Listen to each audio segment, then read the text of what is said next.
Hi, this is a continuation of my previous video. Somehow I managed to stop that. See, not everybody can go and attend a physical course because I think there are some countries from where you cannot come to India, or going to Australia would be too expensive. So many people have taken an online course. So in online, what they do basically is they have taken videos and pictures and they upload it on the Google Drive, and you see the specification and the pictures which are step by step and which are really nice. And I've also taken that online course earlier because I thought it's not possible to leave my practice and go somewhere for like 30 days and do. I mean, people have done it online, so why not I? But when I visited this friend of mine who had appeared for part one, and unfortunately she could not clear, she told me that it's okay if you start practicing by just watching the online videos on the step, but there are so many things that you would not know, like how to position yourself, how to handle, how to assemble certain things. And these teeth are so expensive. So why do you want to ruin and ruin until you learn the right way? It's like walking through an 80 floor building with steps. Why don't you take an escalator and reach at that place where you want to be and then learn and then you start practicing?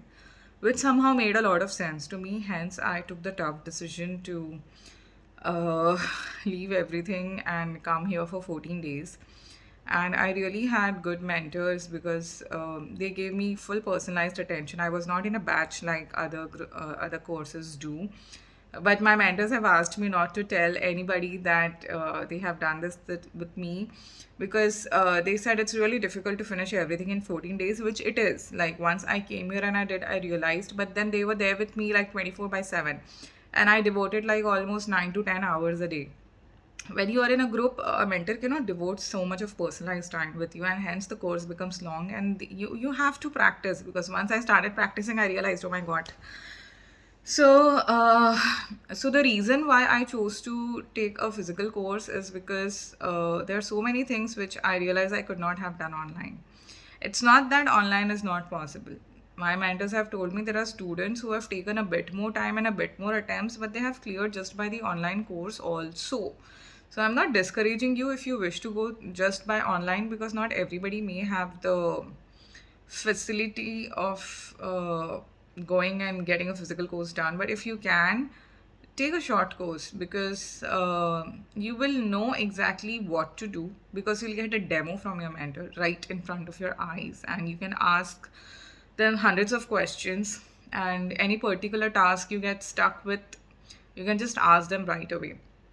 And my tip, do as many mistakes as you can, because the more mistakes you do in the course, the lesser you would do in the ADC exam, because you would know exactly what not to do. You would know how to correct your mistakes. If you don't do any mistake and give the perfect thing in the start, you will end up making a mistake in the exam, and then you would not know what to do about it. So this is what my mentors told me before I started. Ki make as many mistakes as you can, Garima, so that you know exactly what not to do. And I think I made all the mistakes, but then I corrected it right there and there. So I know how to proceed now. Like, so a lot of practice is needed, yes. So now that I've learned all the tasks, and I'm more confident on sabotaging all the other teeth that I have. But that I will do with confidence and knowledge, instead of thinking later on, oh, I did not know this, I could have avoided this. Because in online, what happens when you do a task, you will take a picture and you will send it to your mentor. The mentor may not be free at that time, he may see it the next day and then respond to you. But by that time, you would have winded up. Next day again, you'll start with the same task from the place where you left. So it's like a lot many days going and a lot of time getting wasted. But if you already know what to do, then you can do your task and correct it by yourself, and then send the pictures to your mentor, which is what I'm going to do now. I'm going back to Dubai and I will start practicing. I hope I can practice every day, and I will send pictures. But now I will finish the task and send them. Like, I'll not be stuck in between and sending them. Now, what am I supposed to do? Like that. So that was my way of approach. So I ended up taking two courses, one online, which I have all the details with, which I was going to start with, but then because my friend suggested, I came here, so this is my second course. But I have just started with both of them. I've not even halfway through. And these are just the technical tasks. The communication OSCE, I'm going to do every Monday with my mentor. So they have like around 60 to 70 scenarios, and I'll be reading each scenario. And then in our class, he's going to ask me question. He'll present me with a scenario, and I have to give him diagnosis management or information gathering or treatment planning, and I have to speak for 10 minutes as if I'm talking to a patient, and he will evaluate as to how I am speaking, what content I am saying, did I cover all the bases, was I good enough to the patient in terms of empathy and appreciation, could I answer all the questions of the patient, did I give away in the patient's demands or stubbornness if it was against dental ethics, and blah blah blah, all these things. So there's a lot of information in that book, and I've just given it a glance. I'm just done like 15-20 scenarios so far, and like I said, there are 60 or 70 of them.